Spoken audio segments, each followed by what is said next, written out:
পরিত্যক্ত বিল্ডিংয়ে বছরের পর বছর ধরে চলছে হাসপাতালের মেডিকেল স্টোর। রেক না থাকায় মাটিতেই পড়ে রয়েছে সমস্ত ওষুধ, নেই কোনো কোল্ড চেন, রয়েছে মাত্র 3টি ফ্রিজ। গোটা স্টোর বিল্ডিংয়ের দেয়াল স্যাঁতস্যাঁতে। এমনই চাঞ্চল্যকর ছবি ধরা পড়ল মেদিনীপুর মেডিকেল কলেজ হাসপাতালে। তৃণমূল জামানায় রাজ্যের স্বাস্থ্য ব্যবস্থা যে কী পরিস্থিতিতে পৌঁছেছিল তারই এক জলজ্যান্ত প্রমাণ মেদিনীপুর মেডিকেল কলেজ হাসপাতাল। 2025 সালে স্যালাইন কাণ্ড থেকে শুরু করে রোগীদের মেয়াদ উত্তীর্ণ স্যালাইন দেওয়ার ঘটনায় বারবার নাম জড়িয়েছে মেদিনীপুর মেডিকেল কলেজ হাসপাতাল মেডিকেল স্টোরের। কিন্তু সেই স্টোরের বর্তমান অবস্থা কি তা দেখতেই সারপ্রাইজ ভিজিটে যান মেদিনীপুরের বিধায়ক শঙ্কর গুছাইত। তবে যা ছবি প্রকাশ্যে আসে তা দেখে রীতিমতো শিউরে উঠতে হয়। মেদিনীপুর মেডিকেল কলেজের স্যালাইন কাণ্ডের পর চাপে পড়ে তৃণমূল সরকার। 2025 সালের 4 এপ্রিল রাজ্যের সমস্ত মেডিকেল কলেজ হাসপাতাল ও ডিস্ট্রিক্ট মেডিকেল স্টোরগুলির জন্য প্রকাশ করা হয় স্ট্যান্ডার্ড অপারেটিং প্রসিডিওর বা এসওপি। সেই এসওপি অনুযায়ী 15 দফার রেকমেন্ডেশন পাঠানো হয় প্রতিটি হাসপাতালে। রেকমেন্ডেশনে বলা হয় সর্বনিম্ন 8000 স্কোয়ার ফিট জায়গা থাকতে হবে স্টোরে, প্রতিটি স্টোরে রাখতে হবে কোল্ড চেন, রাখতে হবে ভেন্টিলেশন সিস্টেম, রাখতে হবে পাওয়ার ব্যাকআপ বা জেনারেটরের সুবিধা, ওষুধের ড্যাম্প হয়ে যাওয়া আটকাতে অবশ্যই রাখতে হবে র্যাক, কোনোভাবেই মাটিতে রাখা যাবে না ওষুধ। কিন্তু এসওপি রয়ে গিয়েছে খাতায় কলমেই। মেদিনীপুর মেডিকেল কলেজ হাসপাতালের স্টোরে মানা হয়নি 1% রেকমেন্ডেশন। তৃণমূল সরকারের দুর্নীতি আর উদাসীনতার শিকার হয়েছে মেদিনীপুর মেডিকেল কলেজ হাসপাতাল, দাবি মেদিনীপুরের বিধায়ক শঙ্কর গুছাইতের।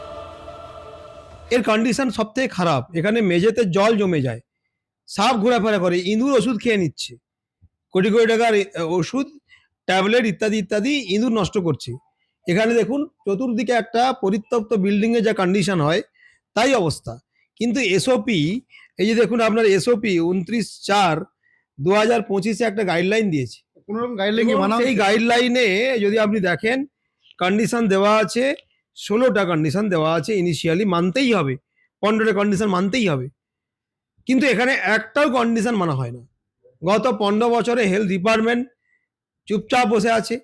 এখানকার গত 15 বছর ধরে বারবার বলার পরও কোনো কাজ হয়নি। এই বিষয়ে মেদিনীপুর মেডিকেল কলেজ হাসপাতালের এমএসভিপি ইন্দ্রনীল জানান, বিগত 5 বছর ধরে স্বাস্থ্য ভবনের এই টেবিল ওই টেবিল ঘুরে নয়া স্টোর বিল্ডিং এর ব্যবস্থা করা যায়নি। এইভাবে ড্যাম্প ওষুধের কারণে রোগীদের বড়সড় ক্ষতি হতে পারে বলেও স্বীকার করেন তিনি। একটা ওষুধ ডিনেচার্ড হয়ে গেলে তার আর ওষুধের গুণটা থাকবে, বদগুণ তৈরি হবে। Plain and simple. এটা তো ওষুধ রাখার আদর্শ পরিস্থিতি নয়।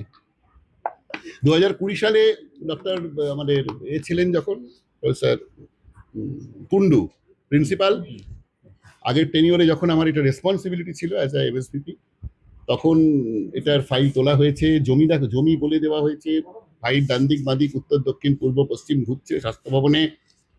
একাধিকবার আমি নিজে গিয়ে মিটিং করেছি, দরবার করেছি। তারপর তো আমি ছিলাম না এখানে 2 বছর, আমার আর বলার কিছু নেই। মাঝখানেও ফলো আপ হয়েছে, কিন্তু এখনো পর্যন্ত ব্যাপারটা ফাইনালি মেটেরিয়ালাইজ করেনি। দিনের পর দিন এতগুলো বছর ধরে চলে আসছে, কোনো রকম পরিবর্তন নেই। আজকে মেদিনীপুর বিধানসভার বিধায়ক ভিজিট করলেন এবং যিনি দেখলেন যে এসবই যে গাইডলাইন যে নিয়ম, সেই নিয়ম কিন্তু একটাও মানা হচ্ছে না। এরকম ভয়ঙ্কর অবস্থায় কিন্তু স্টোরের যে ছবি, সেই ছবি কিন্তু কাজে ধরা পড়ছে। সেখানেই প্রশ্ন উঠছে যে এতগুলো বছর ধরে যেখানে বিভিন্ন জায়গায় বিভিন্ন উন্নয়ন করা হচ্ছিল, তাহলে যে স্টোর যেখানে ওষুধ রাখা হচ্ছে, মানুষের যে জীবনদায়ী ওষুধ রাখা হচ্ছে, সেই ওষুধ রাখার জায়গাটা এরকম ভয়ঙ্কর অবস্থা। এখানেই প্রশ্ন উঠছে যে বিগত সরকার কিভাবে কাজ করেছে বা কিভাবে যে উন্নয়ন হয়েছে, কার্যত এই ছবিটা দেখলে কিন্তু কার্যত বোঝা যাচ্ছে। পশ্চিম মেদিনীপুরের ক্যামেরায় অয়নের সঙ্গে অভিষেক চক্রবর্তী, ক্যালকাটা নিউজ।